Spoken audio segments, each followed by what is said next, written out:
ଯଦି ମୋର black head, white head ତାକୁ କେମିତି ସହଜରେ ବାହାର କରିହବ ସେଇଟା ମୁଁ ଆଜି ବତେଇବି। ତା ପାଇଁ ମୁଁ ଫାଷ୍ଟ ପାଣି ଗରମ କରିନେଇଛି।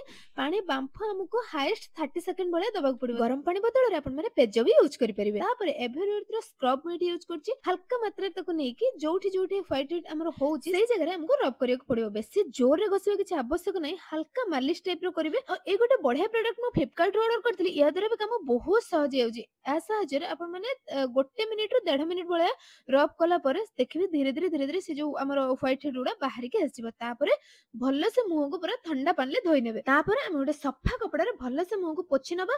ମୁହଁରୁ ତ ଏମିତି ହ୍ୱାଇଟ୍ ହେଡ୍ ଗୁଡା ପୁରା ସଫା ହେଇଯାଇଛି। ଯଦି ଆଉ ଟିକେ କିଛି କିଛି ଥିବ ତାହେଲେ ପିନ୍ ସାହାଯ୍ୟରେ ହାଲକା ହାଲକା ବାହାର କରିନେବେ। କାରଣ ସେତେବେଳେ ମୁହଁଟା ନରମ ଥିବ ତ ବଢିଆ ସେ ବାହାରିଯିବ। ତାପରେ ଆମେ ଲଗେଇବା ମାସ୍କ। ମାସ୍କ ପାଇଁ ମୁଁ ନେଇଛି ଏଠି କିଛି ବେସନ ଆଉ ଦହି ଆଉ ମହୁ ଏ ତିନିଟାକୁ ମିଶେଇକି ଭଲସେ ଗୋଟେ ପେଷ୍ଟ ତିଆରି କରିଦବା। ଏ ପେଷ୍ଟକୁ ଭଲ ଭାବରେ ମୁହଁରେ ଲଗେଇ ସାରିଲା ପରେ 5 ମିନିଟ ରଖିକି ଧୋଇଦେବେ। ଯଦି ଏ ପେଷ୍ଟ ନ ଲଗାଉଛନ୍ତି ତାହେଲେ ଯୋଉ ଜାଗାରେ ଆମର ହ୍ୱାଇଟ୍ ହେଡ୍ ଗୁଡା ବାହାରିଛି ସେଇ ହୋଲ୍ ଭିତରେ ଧୂଳି ପଶିକି ସେ ଜାଗାଟାକୁ ପୁରା ଆହୁରି ଅଳିଆ କରିଦେବେ। ସେଥିପାଇଁ ପେଷ୍ଟ ନିହାତି ଜରୁରୀ। ମୁହଁକୁ ଭଲ ଭାବରେ ଧୋଇ ସାରିଲା ପରେ ଗୋଟେ ଗ୍ଲାସ ପାଣିରେ 6-7ଟା ବରଫ ପକେଇକି ମୁହଁକୁ 30 ସେକେଣ୍ଡରୁ 1 ମିନିଟ ପର୍ଯ୍ୟନ୍ତ ବୁଡେଇକି ରଖିଦେବେ।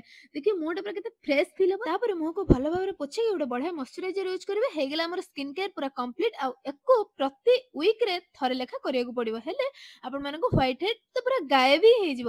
ଏଠି ମୁଁ ୟୁଜ କରୁଛି ସେଟାଫିଲ୍ ର ମଶ୍ଚରାଇଜର ଯୋଉଟା କି ମତେ ତ ବହୁତ ପସନ୍ଦ। ଯଦି ଆପଣମାନେ ବି ପରଚେଜ କରିବାକୁ ଚାହୁଁଛନ୍ତି ତାହେଲେ କମେଣ୍ଟରେ ଲିଙ୍କ ବୋଲି ଲେଖନ୍ତୁ।